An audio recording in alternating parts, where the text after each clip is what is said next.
家好，欢迎来到树果之言，我是树哥。那上次有稍微提到投资理财，那我们今天请到在外商证券工作的 Abel 来跟大家分享一下投资理财的一点小配合。Hello，我是 Abel。好，那我们今天呢要来第一个想要问他，就是因为他之前在美国的名校就是念书嘛，那我就想请他分享一下他在美国名校念的一些趣闻啊，还有推不推荐大家去念这所学校？那我们请他来介绍一下。我在纽约州立大学的实习分校，然后是念 MBA。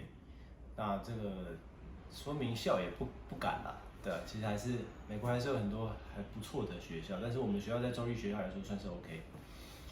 那就是它的名字是 Stony Brook University。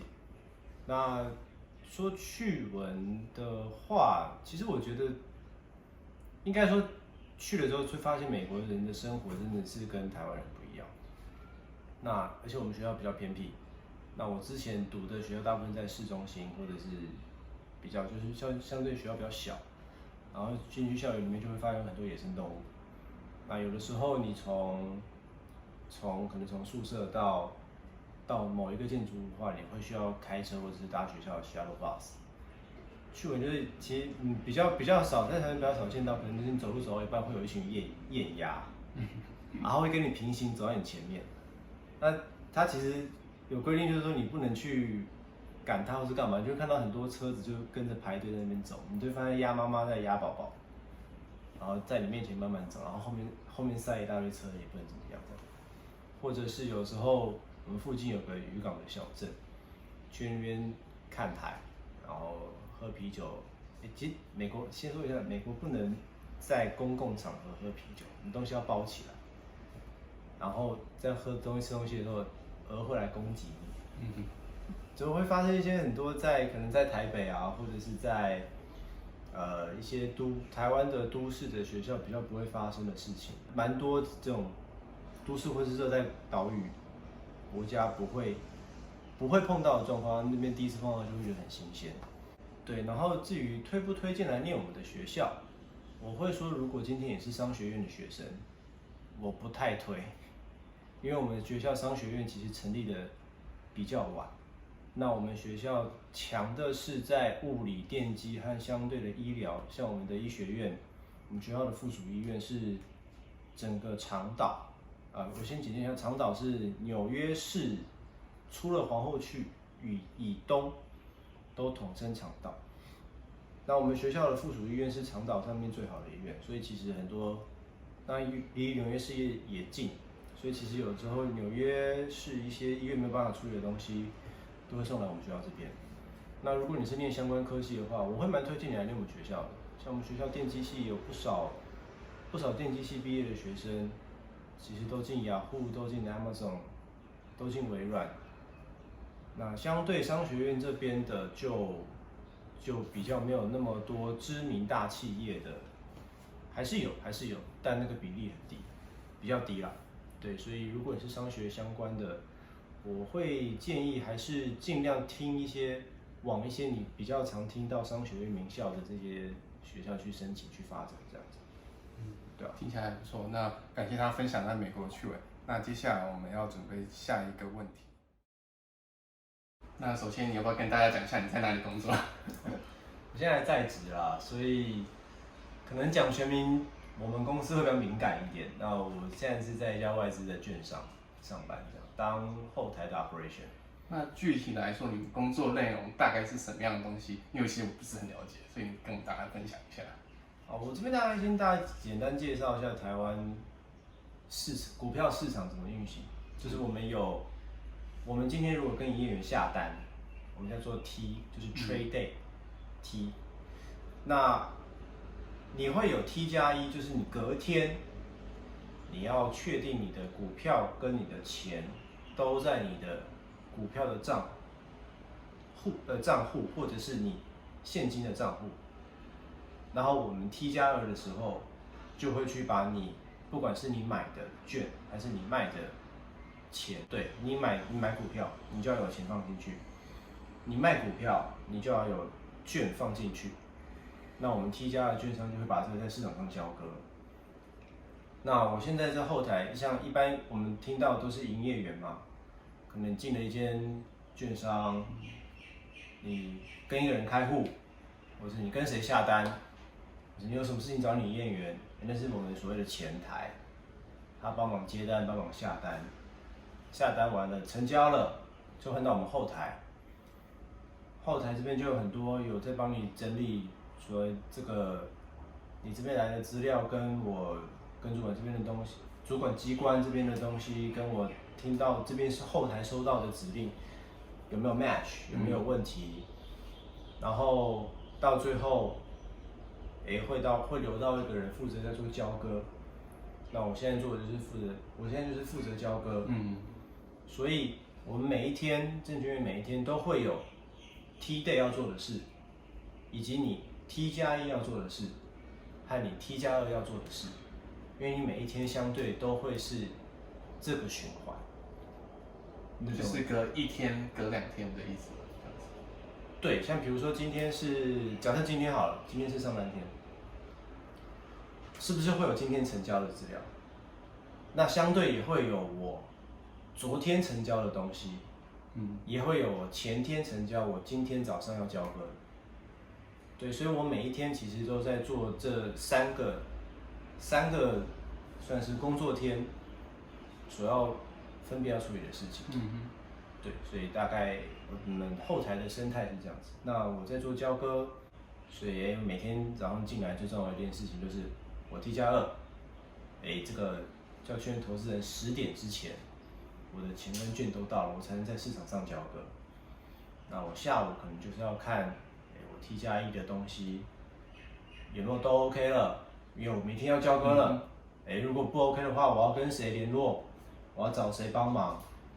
还有成交日当天比较会是我另外一个同事负责的，那我这边就相对只是把他那边留过来的报表，然后我这边去跟主管机关那边的去做比对一下，对，大概是这样子。听起来还是蛮有趣的，那就是他的工作的内容。那我想问一下，你在做这份工作的时候，你觉得对你来讲最大的成就感是什么呢？我会说，如果一个新人来说，就是刚到这一份职位，那当然很快的把这东西 pick up 起来，其实会感觉还蛮不错的。毕竟就不会再是那种懵懵懂懂摸索，有些东西其实慢慢一开始不会，后来你可以自己去处理，后来可以找到一些 root cause 是发生什么事情。那这个过程其实还蛮不错的，把它 pick up 起来。那慢慢这些 routine 的事情做久了，有机会接到一些 project 的话，有时候可以跟不同的部门，有时候会跟不同的地区，然后一起完成，不管是大的还是小的，那个感觉会是把 routine 的事情处理好之外，一种更不一样的成就感，对吧？听起来蛮有趣的。那在外商工作有什么小福利或很好的福利，可以跟大家分享一下？小福利哦，当然一方面，我觉得外商其实市场上流传就是假比较多嘛，那这当然这是真的。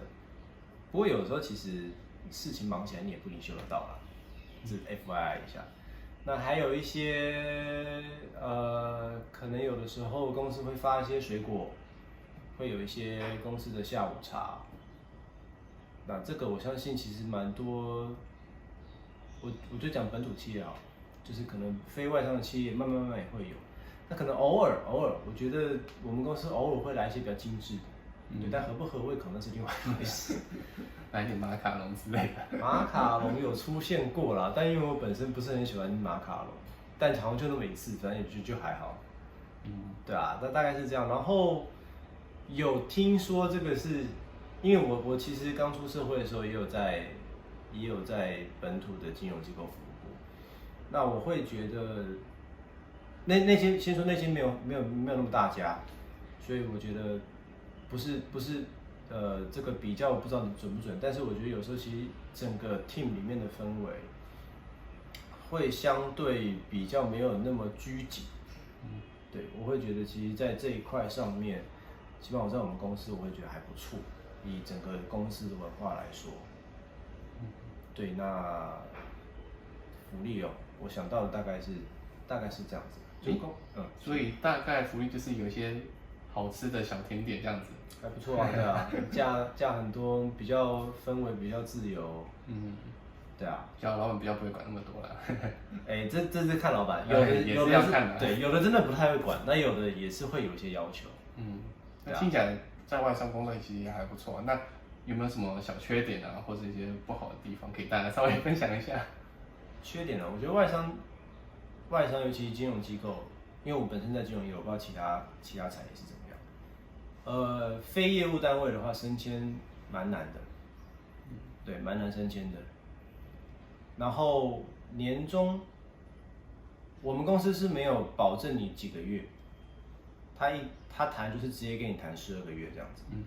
所以可能我的月薪，像我那时候我有个同学在美国念书的同学，他晚我1年多回台湾，然后他是在另外一间本土的金融机构，他的月薪可能没有我的高，但他的年终拿下来一包，其实比我年收来的多。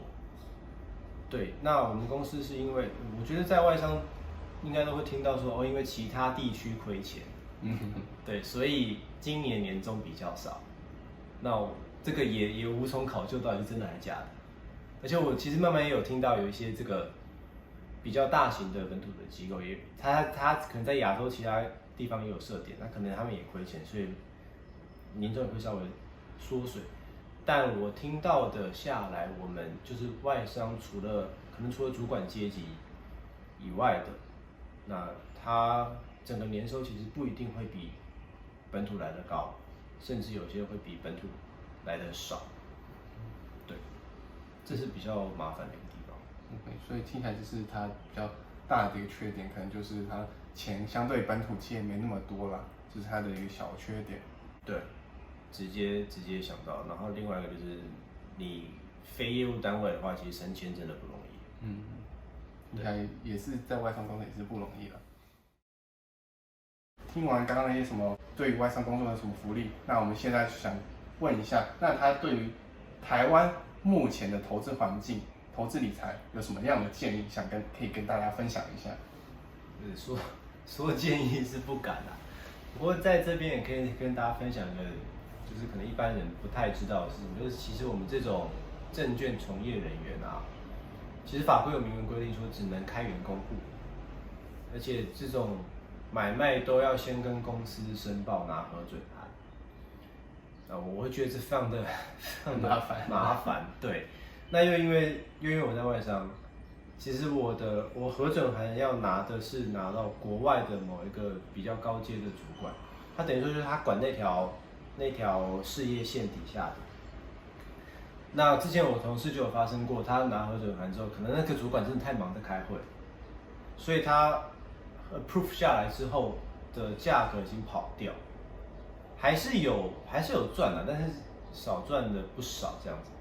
所以我那时候其实，在了解这一块之后，我就相对就很烦，就是买跟卖都要申报，而且都要起码要持有1个月。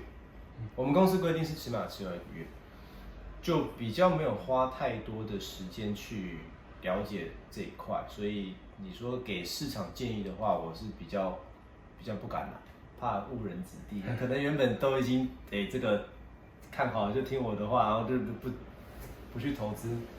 对啊，那我会觉得其实市场一方面股票市场就是这样有波动嘛。那台湾又相对之前都是很红，有个美股的那个 GameStop， 其实台股波动相对来说没有美股那么的剧烈。但对于想投资想要怎么样，我会认为还是需要你选一个你熟悉的产业，然后可能你对这间公司一直有观察它的股价的变化啊，可能它真的一开始就是几十块，到现在100多200，而且它还是继续有在往上走的趋势。那你真的比较有把握的话，我就觉得你可以稍微开始放一点。那你不要盲从，像之前不是 GameStop 很红，那时候去看了一下它的股价图，它真的是一个墙直接这样上来，然后到400多美的时候就开始往下跌。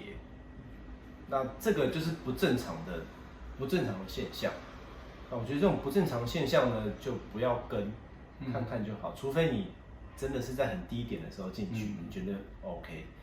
那我有朋友就买了 GameStop， 现在套牢了，对啊，好惨。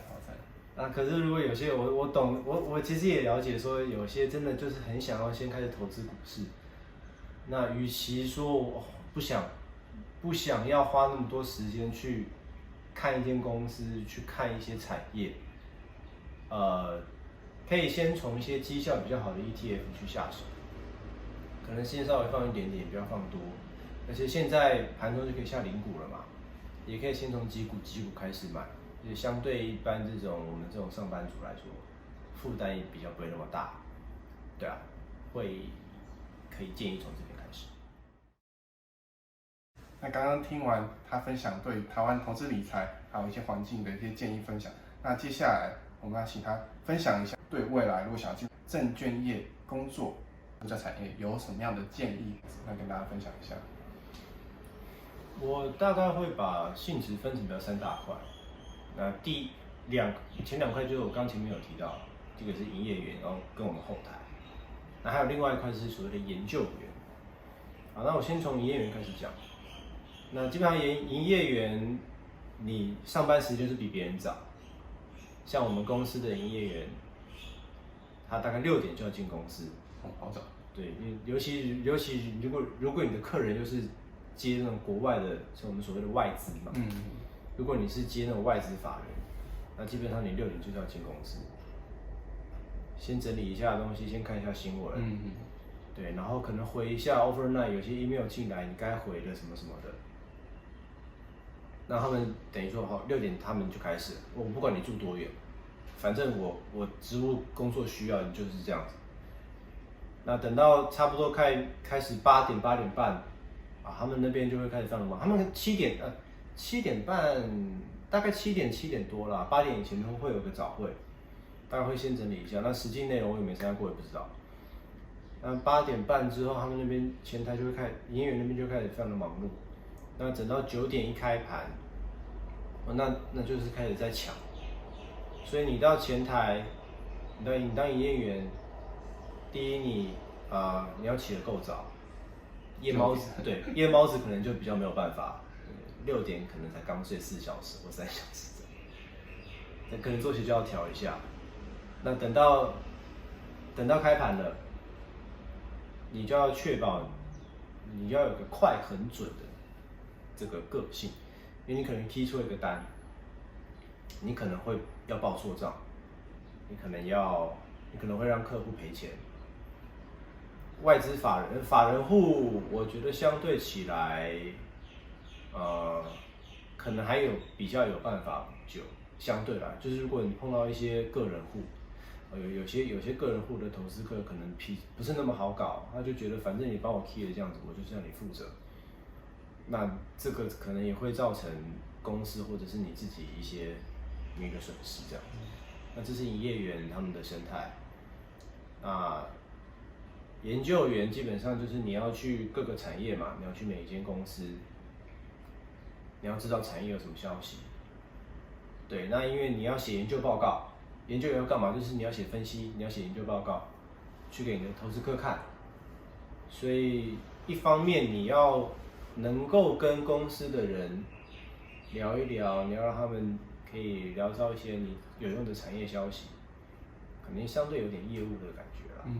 那个方面你本身你对市场对产品的了解。以及你本身你会不会这些研究分析的 model， 我觉得这个是非常非常重要的。就是什么样各种 K 线图什么那种都要会这样子。对 K 线图啊，或者是财报你要看得懂啊，对不对？你们财报看不懂，该乱写，你把数字塞进去，你这东西写不好，是真的会走人。对。那营业员跟研究员其实就是这样，你对市场、你对产品你要够。那研究员相对时间压力就比较没有那么的重，因为他不用去赶那个开盘跟收盘，但是他相对工时可能会长，对。那到了我们后台其实就是把营业员成交的单子，我们要确定每一个数字每一个 trade 都是对的，都跟市场上是一样的。那这个就做事情就要很细心，不能有什么东西漏掉。有的时候可能一个数字不对，或者是对啊，或者是它其实有些数字稍微相反一下，你很快看过去可能不容易发现，可能对前面几位数都 OK， 然后最后面2位数不对，那其实也是错啊。而且后台会有一个压力是我们要把东西申报给主管机关。那有些主管机关，我们是只对一个主管机关，可是主管机关会对很多家金融机构。所以当 cut time 到的时候，其实有些主管机关就会把 server 关掉。那可能你 cut time 到了，你还没结账，主管机关就会打来问你说会发生什么事情，你要不要申请延长？你要申请延长的话，你就要去补那个申请书。那你申请延长太多，其实就会每一年的开会就是会被拿出来提一下，说哦，自己下列哪些是这种常客。那后台其实也是有时间压力，但相对承受的那种形态可能会跟营业员的不太一样。对，所以你说有什么建议？我觉得通算起来啦，第一，你做事要快很准，你要快，但是你不能出错。然后你一定要考证照，没有办法，这个金融证券商你就是要考业务员证照。有什么特别证照吗？其实一般听到就是普业跟高业啊，对啊。那高业就是你高业，除非普业可以从事 staff， 就是一般 entry level 的事情是没有问题。那你如果要挂主管，比如说你要在申报主管机关的系统上面，你要有主管的这种权限的话，那你一定就要有高业。这是最基本。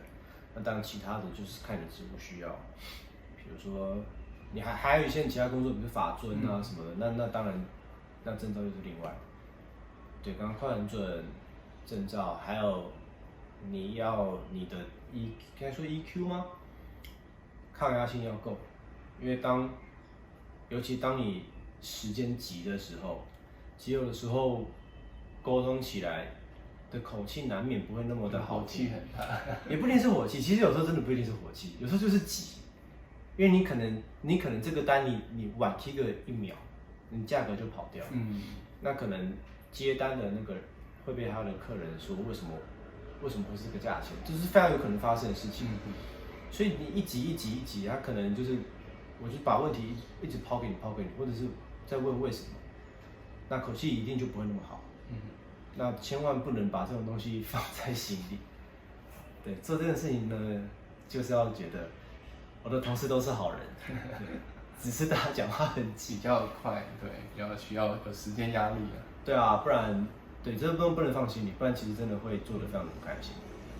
对，起码通算起来大概是起码是这样子，我自己的感觉啦。对，所以基本上你会觉得说这些快很准，就是要做证券业蛮重要的一个技能。那所以你还有什么想要跟大家分享的吗？先这样子，目前没想到其他。OK， 那我们今天就到这边，也谢谢 Abel 先生跟我们大家分享今天有趣的投资理财。